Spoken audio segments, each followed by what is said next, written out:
Oke semuanya, Assalamualaikum warahmatullahi wabarakatuh. Berjumpa lagi dengan saya Firsakti di channel Inspirator Muda Indonesia. eh kita komentar lagi teman-teman sekalian, pergelaran Dangdut Indonesia, Akademi Dangdut yang tadi malam sudah grup kedua. Tapi lagi-lagi ya, kalau saya boleh berkomentar, lagi-lagi keputusan juri sangat mengecewakan. Keputusan juri sangat mengecewakan. Seakan-akan sudah main-main deh dengan Dangdut Akademi ini. Saya tidak tahu ya kenapa juri itu melakukan sesuatu yang menurut saya sesuatu yang tidak perlu dilakukan lah, karena memang uh, kelompok dua ini, grup kedua ini harusnya ada juga yang terjatuh dong. Masa semuanya kualitasnya sama? Kan nggak mungkin. Kita mencari yang terbaik dari yang terbaik. Oke lah, yang terbaik dua teratas itu sesuatu yang tidak bisa diganggu gugat ya, sesuatu yang tidak bisa diganggu gugat karena virtual gift-nya itu bagus ya, virtual gift-nya bagus, si Arbil sama si Yusuf. Nah terus oke lah, si April diselamatkan, sangat masuk akal juga. Tapi si Ferdi sama si Tasya ini, masa iya kualitasnya si Ferdi sama si Tasya ini apa ya, sama gitu loh. Masa iya nggak ada koreksi di antara keduanya ini?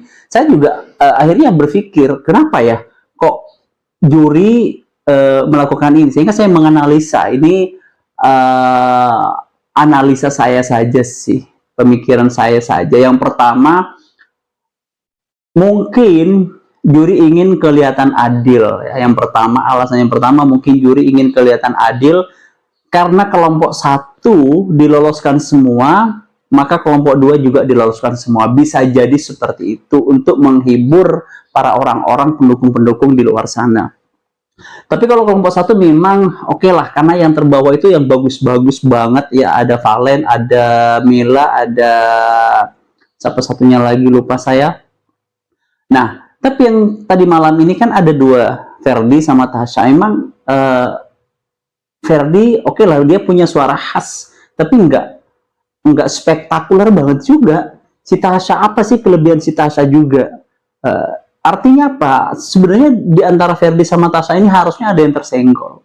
Harusnya menurut saya sih, ini analisa saya. Mungkin yang pertama alasannya juri karena ingin kelihatan adil, sehingga karena kelompok satu diloloskan semua, maka kelompok dua diloloskan semua juga, biar tetap top 10.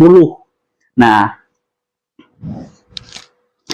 yang kedua teman-teman sekalian, ini yang semoga aja ini tidak benar. Yang kedua, analisa saya semoga yang kedua ini tidak benar. Yang kedua terkait virtual gift. Virtual gift itu mohon maaf, itu bisnis. Virtual gift itu uang. Bayangkan kalau sampai 5 juta poin, itu berapa puluh juta, mungkin berapa ratus juta yang orang pendukung untuk kirimkan. Kalau semakin diulur-ulur, otomatis virtual gift yang masuk banyak. Oke, virtual gift kan dikasih ke peserta. Oke, dikasih ke peserta, tapi kan tidak utuh. Jadi saya juga nggak tahu sih. Harus dikoreksi lah. Saya asumsinya TikTok ya. TikTok, kalau saya beli virtual gift sekian ribu, itu kan dapat koin sekian. Kalau dikasih saya ke sawer lah ke orang, maka sawerannya itu nggak seperti yang kita beli jumlahnya. Contoh misalkan saya kirim paus ya, misalkan paus itu harganya 1 juta, misalkan, saya nggak tahu ya, nggak pernah ngirim. Misalkan paus itu harganya 1 juta, saya beli. Nah, tapi ketika diterima oleh, terus saya sawerkan kepada si A, ketika si A itu menerima, itu nggak 1 juta, itu sudah dikonversi. Nah,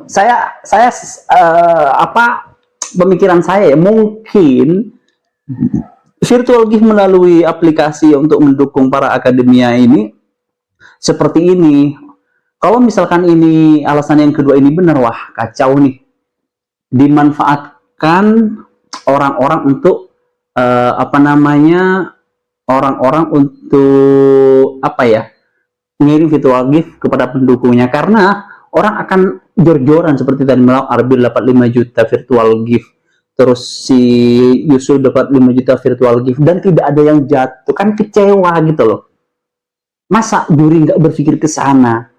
Atau memang sengaja supaya diolor-olor biar virtual gift yang masuk banyak, bagian dari bisnis, saya nggak tahu juga. Semoga ini tidak benar. Tapi kalau benar ya berarti para pendukung di luar sana itu dimanfaatkan dengan virtual gift dengan 10 besar ini. Ya nggak etis juga lah.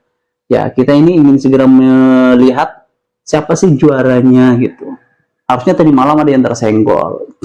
Nah itu analisa saya ya. Analisa saya yang pertama ingin menunjukkan juri adil.